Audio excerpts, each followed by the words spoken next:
All right, welcome back here with 25 Days of Real Estate here with Charlie Porter. As you guys can see, I am not in my normal setup right now. I am currently on the road myself, making things happen here on my end, but the show must go on. I know a lot of people are tuned in and counting on this, so I want to make sure I still deliver my promise that I do have to you, okay? So let's go ahead and get started here. We are on day 15, and today's episode, we're going to be talking about life after buying that home. Okay. First things first, step back, congratulate yourself on even starting this process of looking for a home, or if you've already bought your new home, this is what you're going to do is sit back and congratulate yourself. Okay. That's first things first, because that is a big step and a leap of faith that a lot of people are maybe afraid to take, or maybe just don't know how to get started with that one. Okay. So kudos to you. Now, when it comes to that, right, there are things that you want to make sure that you have in place after the fact and closed out when that home is done closing. Okay, you want to close out any paperwork from that transaction. Okay, so any paperwork that you maybe need to sign, any paperwork that you need to maybe get over to the county or things like that to update your records as into where you're living now, that you are that particular owner. And a lot of those things are going to actually happen for you when it comes to the actual closing, but you just want to make sure everything is set as needed because you want your name to be on that deed and everything is set to go to say, hey, I own this particular home. Anything, any bearings or any insurance things or any claims or anything like that on this home, definitely go to me in my name. Okay. Next thing I will say with that one, start making that house a home. Okay, you bought the house, but time to make it a home.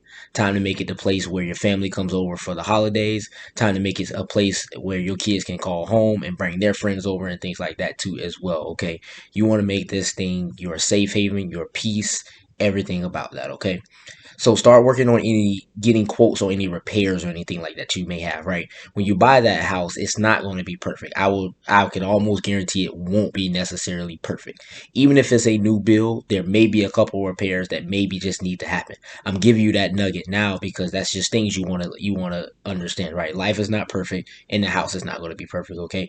Maybe you only have to do two repairs. Maybe you only have to do one, but that's still something that you want to get started on early so you can get it out the way, get it out of your mind, and now again you can make that house your home. Okay. Second thing I would say to that is also start looking at the design changes that you want to make. I know when you were going through the walkthrough and inspections and things like that, you were already kind of moving couches, putting the TV up, mounting it, maybe knocking down a wall so where you can make the kids' room a little bit bigger, things like that. Even maybe your living room or something. Okay, start looking at those type of things, and that's stuff that you can discuss with your family, of course, that you guys want to do. But that's a good way that you want to get started and start knocking those things out. Mind the to-do list with it. Get those things done now so you don't have to worry about it later on the back end because things are going to come up regardless. Again, this is life. That's just how things go, okay? And then after you make that house a home, okay? Now what you want to start doing is saving your money because probably if you went from a renter to a homeowner, you probably saved more money on your actual mortgage, right? So instead of you maybe paying $1,500 on a apartment, now you may be paying let's just use a nice number, $900 on your mortgage. Okay, so you're paying $900 on your mortgage. Save the rest of that money. Do what you need to do with it. We all have decisions that we need to make with the money, but start putting that money away for later investments. Okay, and that's what I'm getting into. You want to start looking for your next investment. Okay, now you don't need to rush into this. Okay, you've already made the first investment with buying the home. Okay, rather that either be your first home or you're buying it, where you're buying it for your family, or even you're buying it as a house, as an investment house that you were doing. Okay, but start doing what you need to do, start saving, and then look for the next opportunity maybe down the road. Maybe take 2 to 3 years, maybe it takes 5 years, who cares? The time is still going to pass, but you want to set yourself up for later in the future so everything is set as you need to be. Okay, just take those nuggets and you'll be fine. Okay, again, last but not least, be proud of yourself. Sit back and realize that, hey, I bought me a house, I made an investment in myself, I made an investment in my family, something I could pass down to my family.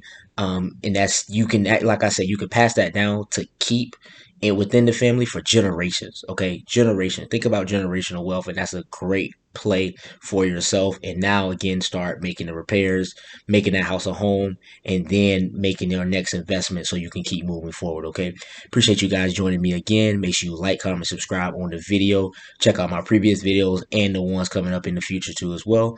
Thank you and have a good one.